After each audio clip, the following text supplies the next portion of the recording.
આગળ વાત કરીએ તો સીબીએસઈ ધોરણ 10નું પરિણામ જાહેર થયું. કુલ 93.70% પરિણામ નોંધાયું છે. 25 લાખથી વધુ વિદ્યાર્થીઓએ આ પરીક્ષા આપી હતી. બોર્ડની સત્તાવાર વેબસાઇટ ઉપર પરિણામ ઉપલબ્ધ થયું છે. વિદ્યાર્થીઓ ઓનલાઈન જોઈ શકશે પોતાનું પરિણામ. સીબીએસઈના બોર્ડના વિદ્યાર્થીઓનું પરિણામ જાહેર થયું છે. ધોરણ 10નું પરિણામ જાહેર થયું છે. પરિણામની ટકાવારીની વાત કરીએ, કુલ 93.70% પરિણામ નોંધાયું છે. 25 લાખથી વધુ વિદ્યાર્થીઓએ परीक्षा આપી હતી.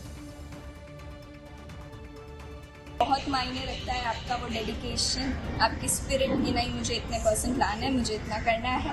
तो वैसे ही टाइम डिवाइड करो, अलग अलग सब्जेक्ट्स कब कहाँ कैसे कितना पढ़ना है, नोट्स बनाओ. वो नोट्स कब पढ़नी है, चार्ट्स बनाओ. चार्ट्स में छोटी छोटी चीज़ें लिखो और फिर उसे रात को सोने से पहले दोहराओ. बस इतना ही और फिर हो जाएगा.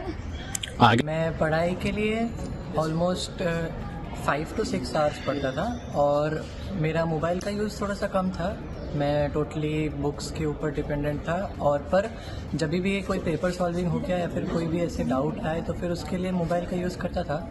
और यहाँ पे स्कूल में भी अच्छा सपोर्ट मिल रहा था. कोई भी अगर डाउट हो तो फिर टीचर्स हमेशा अवेलेबल रहते थे. इसके लिए मैं क्रेडिट्स दूंगा मेरे टीचर्स को एंड मेरे पेरेंट्स ने बहुत हेल्प किया था. दिन में नॉर्मली 6-7 आवर्स पढ़ती थी और इसके लिए मेरे टीचर्स ने बहुत सपोर्ट किया. अभी किस तरह की पढ़ाई चल रही थी, मोबाइल का यूज़ किस तरह से था और स्कूल में किस तरह से आपको सपोर्ट मिलता था? मोबाइल का यूज़ मैंने एजुकेशन के लिए किया था, ऑनलाइन वीडियोस या फिर ऑनलाइन पेपर सॉल्व कर और स्कूल में सपोर्ट भी बहुत अच्छा मिला था. डाउट्स के लिए हम कभी भी कहीं भी जा सकते थे, किसी भी टीचर्स के पास, जो उन्हें बहुत अच्छे से सॉल्व कर सकते थे. વધુ વિગતો મેળવીશું. ફોનલાઈન ઉપર સંવાદદાતા આશુતોષ જોડાયા છે. આશુતોષ, જે રીતનું પરિણામ સામે આવ્યું છે, ટકાવારી ઘણી જ સારી છે. કયા જિલ્લાનું સૌથી વધુ પરિણામ આવ્યું છે? જી, હજી વાત કરવામાં આવે તો ધોરણ 10નું જે સીબીએસઈનું પરિણામ છે જે ગત મોડી સાંજે જે છે જાહેર કરવામાં આવ્યું હતું. ખાસ કરીને વાત કરીએ તો જે દેશનું પરિણામ છે તે 93.70% આવ્યું હતું. તો બીજી તરફ સૌ પ્રથમવાર અમદાવાદ ઝોનનું પરિણામ જે છે તે જાહેર કરવામાં આવ્યું છે. પ્રથમવાર અલક્યાનું પરિણામ જાહેર કરતા જે અમદાવાદનું પરિણામ જે છે તે 96.61% જે છે તે પરિણામ આવ્યું છે. જે સરખામણીની વાત કરવામાં આવે તો 2.91% જે છે તે પરિણામ વધુ છે. સાથે સાથે વાત કરવામાં આવે તો વિદ્યાર્થીઓ કરતા વિદ્યાર્થીનીઓનું પરિણામ જે છે તે પણ 1.63% જે છે તે ઊંચું આવ્યું છે. અને ખાસ કરીને રાજ્યભરમાંથી ધોરણ 10માં 45,000 કરતા વધારે વિદ્યાર્થીઓ જે છે તે ઉપસ્થિત રહ્યા હતા અને 43,000 જેટલા વિદ્યાર્થીઓ જે છે તે પાસ થયા છે. એટલે 96.61% પરિણામ જે છે તે જાહેર કરવામાં આવ્યું છે. સૌ પ્રથમવાર એવું પણ બન્યું છે કે પરિણામ જે છે તે એપ્રિલ મહિનામાં જાહેર કરવામાં આવ્યું છે.